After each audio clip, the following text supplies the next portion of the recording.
اور عورت کی ذمہ داری علیحدہ ہے، لیکن اوور آل بوتھ ایکول. میں ایک مثال آپ کو پیش کروں گا جس سے آپ کو سمجھ میں آئے گا میں کیا کہنا چاہتا ہوں. مثال کے طور پہ ایک کلاس میں ایگزامینیشن ہوتا ہے اور دو طلبہ کو سب سے بہترین مارکس ملتے ہیں، دونوں کو ملتے ہیں 80% مارکس. جب ہم تحقیق کرتے ہیں پتا چلتا ہے کہ کوشچن پیپر میں 10 سوال تھے اور ہر سوال کا جواب دینے پہ طالب کو ملیں گے 10 مارکس میکسیمم.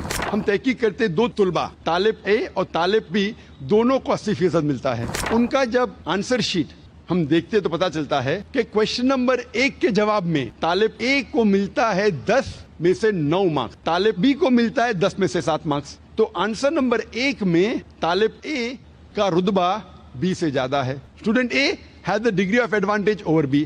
سوال نمبر 2 کے جواب میں اسٹوڈنٹ بی کو ملتا ہے 10 میں سے 9 مارکس اور اسٹوڈنٹ اے کو ملتا ہے 10 میں سے 7 مارکس. تو جواب نمبر 2 میں اسٹوڈنٹ بی کا رتبہ اونچا ہے. Student B has A degree of advantage over student اے.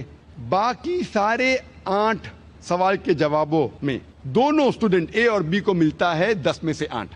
آپ جب حساب لگاتے ٹوٹل کرتے ہیں ہمیں پتا چلتا ہے دونوں اسٹوڈنٹ کو اے اور بی طالب اے اور بی دونوں کو ملتا ہے 100 میں سے 80 مارکس. اسی طریقے سے کچھ چیزوں میں عورتوں پہ ذمہ داری زیادہ ہے، کچھ چیزوں میں مرد پہ ذمہ داری زیادہ ہے، لیکن پوری طور پہ آدمی اور مرد اسلام میں ایک ہی درجے کے ہیں. مثال کے طور پہ اگر ایک چور میرے گھر میں داخل ہوتا ہے، میں نہیں کہوں گا میں خواتین کے حقوق میں مانتا ہوں، I believe in women's rights. میں نے کہوں گا میری بہن اور میری بیوی سے کہ جا کے چور کا سامنا کرو. میں جانتا ہوں کہ آدمی عورت سے زیادہ طاقتور ہے، اور اللہ سبحانہ تعالیٰ فرماتے سورہ نساء میں سورہ نمبر 4 آیت نمبر 34 میں کہ اللہ سبحانہ و تعالیٰ نے مرد کو عورت سے زیادہ طاقت دی ہے تاکہ ان کی ذمہ داری ہے کہ عورت کو سپورٹ کرے، عورت کی حفاظت کرے.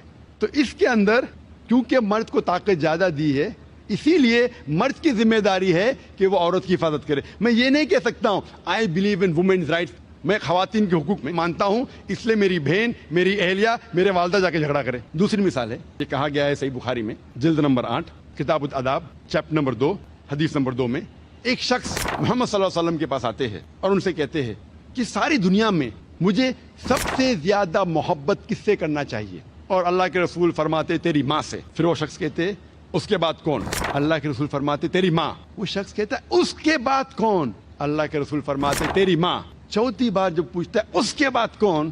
اللہ کے رسول فرماتے تیرا باپ. اس سے ہمیں یہ معلوم پڑتا ہے کہ 75% 3/4 حصہ اپنے محبت کا ہر انسان کو دینا چاہیے اپنے والدہ کو، اور 25% 1/4 حصہ دینا چاہیے اپنے والد کو. مختصر سا ہم یہ کہہ سکتے کہ والدہ کو ملتا ہے گولڈ میڈل، سونے کا تمغہ، والدہ کو ملتا ہے سلور میڈل، چاندی کا تمغہ، والدہ کو ملتا ہے برانز میڈل، تمغے کا تمغہ، اور والد کو اطمینان رکھنے کے لیے ملتا ہے صلح بخش انعام، کنسولیشن پرائز. یہ ہمارے آخری نبی محمد صلی اللہ علیہ وسلم کی تعلیمات ہے اور ہمیں اس پہ عمل کرنا چاہیے. تو اس چیز میں ہمیں پتا چلتا ہے کہ عورتوں کا درجہ، کیونکہ وہ انسان کو اپنے پیٹ میں 9 مہینے رکھتی ہے اور تکلیف کے ساتھ جنم دیتی ہے، عورتوں کا رتبہ اللہ سبحانہ و تعالیٰ اور اونچا کرتا ہے. تو اس طریقے سے اللہ سبحانہ و تعالیٰ depending upon the biological make up, the physiological make up, the psychological make up, different roles, different ذمہ داری دی گئی ہے، لیکن پوری طور پہ اوور آل مرد اور عورت کا درجہ ایک ہے.